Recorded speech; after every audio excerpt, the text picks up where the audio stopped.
Bueno, a ver. Todos recordamos del cole aquello de sólido, líquido y gas, ¿verdad? Y bueno, con suerte a lo mejor hasta el plasma. Pero, ¿y si todo eso fuera solo el principio? Hoy nos vamos a meter en un territorio mucho, pero que mucho más raro. Un sitio donde las reglas de la física que damos por sentadas se doblan hasta casi romperse. Así que venga, que empieza el viaje al alucinante mundo cuántico de la materia exótica. Vale, vamos al lío. Fijaos en la tabla. A la izquierda, lo conocido, lo del libro de texto. A la derecha, bueno, a la derecha está la auténtica locura. Lo que los físicos están cocinando en los laboratorios más fríos y avanzados del mundo. Hablamos de condensados que son como un único superátomo, de átomos gigantescos que se tragan a otros átomos o de cristales que laten en el tiempo. Esa lista que aprendimos de memoria es, vamos, la punta del iceberg. Así que en el análisis de hoy vamos a explorar algunas de estas fases de la materia tan raras y, la verdad, fascinantes. Nuestro viaje empieza, cómo no, llevando la materia a sus límites más absolutos. Y nuestro primer destino es el frío, un frío extremo, temperaturas más bajas que en cualquier rincón del espacio profundo. Esta es la pregunta que lo cambió todo, la que nos abrió la puerta al reino cuántico a una escala que podemos ver. Porque al acercarse al cero absoluto, y hablamos de un frío que hace que el espacio parezca el Caribe, menos de una millonésima de grado por encima de ese cero, la materia deja de comportarse como esperamos. Entra en un estado completamente nuevo y es nuestra primera parada exótica. Y aquí lo tenemos. Nuestra primera parada es el condensado de Bose-Einstein, o Beck para los amigos. Este descubrimiento de 1995 no solo fue una revolución por sí mismo, sino que se convirtió en la base, en el lienzo, para empezar a crear otros estados de la materia todavía más extraños. A ver, lo que esto significa es de verdad alucinante. Hay que imaginar que todos los átomos de un gas pierden por completo su identidad.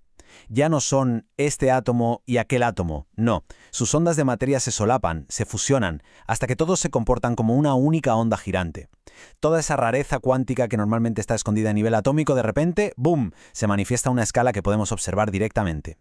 ¿Y cómo se crea algo tan frío? Pues a grandes rasgos el proceso es una pasada. Primero, se atrapan los átomos con imanes para que no se escapen. Luego, se les bombardea con láseres por todos lados para que vayan perdiendo velocidad, o sea, energía. Y el toque final es como soplar una taza de café para que se enfríe. Se deja que los átomos más energéticos, los más calientes, se escapen. Al irse, se llevan el calor, dejando atrás un grupito de átomos ultrafríos que, finalmente, colapsan en este nuevo estado.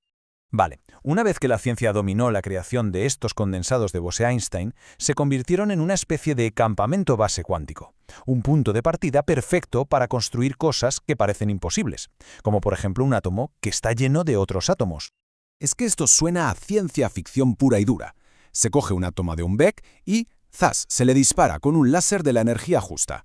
Esto hace que su electrón más externo salte a una órbita increíblemente lejana. El átomo se hincha hasta un tamaño descomunal, tanto que dentro de esa nueva órbita gigante caben docenas de otros átomos normales. Es, literalmente, un átomo lleno de otros átomos. Para que nos hagamos una idea de la escala, esta cita del profesor Joachim Burgdorfer es brutal. No estamos hablando de que el átomo sea un poquito más grande, no. Es un auténtico gigante a escala atómica, con un espacio interior inmenso, casi vacío, que puede ser ocupado. Y la pregunta del millón es, ¿cuántos átomos caben ahí dentro? ¿5? ¿10? Pues en los experimentos con átomos de estroncio, los científicos consiguieron meter hasta 170 átomos ordinarios, atrapados dentro de la órbita de un único y gigantesco polarón de Rydberg. Una auténtica locura. Aquí está lo más interesante de todo. Normalmente los enlaces químicos se basan en cargas eléctricas que se atraen. Pero aquí lo que tenemos es el electrón del átomo gigante con su carga negativa manteniendo unidos a un montón de átomos que son eléctricamente neutros. Es una forma de enlace químico completamente nueva y extraña que solo es posible gracias a la mecánica cuántica. Muy bien, hasta ahora hemos hablado de estados de la materia que se definen por cómo se ordenan las partículas en el espacio. Pero, ¿y si un estado de la materia pudiera definirse por cómo se comporta en el tiempo? Esta pregunta nos lleva a uno de los conceptos más alucinantes de la física moderna, la idea de que la materia puede tener una estructura que no es una red fija, como un diamante, sino un ritmo, un pulso cuántico que se repite una y otra vez. A ver, la diferencia es clave. Un cristal normal, como un copo de nieve, tiene un patrón de átomos que se repite en el espacio. Precioso, pero estático. Un cristal de tiempo, en cambio, tiene un patrón que se repite en el tiempo. Se le da un empujoncito con una fuerza externa, como un láser que parpadea, y el sistema empieza a oscilar, a cambiar, pero lo hace a su propio ritmo, a una frecuencia diferente a la del empujón. Es como un metrónomo cuántico que nunca se para. Vale, Todo esto es fascinante, pero ¿sirve para algo en el mundo real? Pues la respuesta es un sí rotundo, y nos lleva de cabeza a una de las mayores revoluciones tecnológicas que tenemos por delante, la computación cuántica. El gran problema, el muro contra el que se estrella la computación cuántica, es que sus piezas básicas, los qubits, son súper delicadas. Son como castillos de arena a la orilla del mar. La más mínima vibración, el más mínimo cambio de temperatura y ¡puf! Toda la información que guardaban se va al traste. Necesitamos, desesperadamente, una forma de construir qubits que sean mucho más duros de pelear. Y aquí es donde entra en juego otro de nuestros estados exóticos, el líquido de spin cuántico. Hay que imaginar un material donde los pequeños imanes, que son las partículas, sus spines, se niegan a ordenarse. Nunca, ni siquiera en el cero absoluto. Siguen en un caos fluctuante. Pero es un caos muy especial, porque están todos profundamente entrelazados cuánticamente. Y ese entrelazamiento es precisamente oro puro para las tecnologías cuánticas. Pues bien, aprovechando propiedades como estas, gente como Microsoft ha logrado un avance que podría cambiarlo todo. Han creado un estado de la materia que sirve de hogar a unas partículas súper especiales, los fermiones de Majorana. Lo que las hace casi mágicas es que son su propia antipartícula. Y esto significa que son increíblemente estables. Para estropear la información que guardan no basta con darles un golpecito, habría que aniquilarlas por completo. Y eso es muy difícil que pase por accidente. La verdad es que esta analogía es perfecta, es que no puede ser mejor. Un qubit tradicional es como escribir con lápiz, un pequeño borrón y la información se pierde.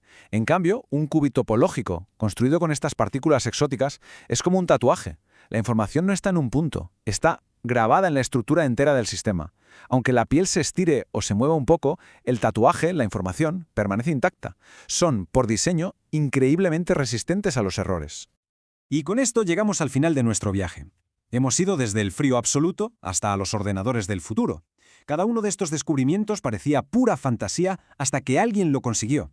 Y esto nos deja con una pregunta fascinante. Si en apenas unas décadas hemos pasado de 3 o 4 estados de la materia a todo este zoo de maravillas cuánticas, ¿qué otras fases de la realidad, aún más raras, nos estarán esperando ahí fuera, listas para ser descubiertas?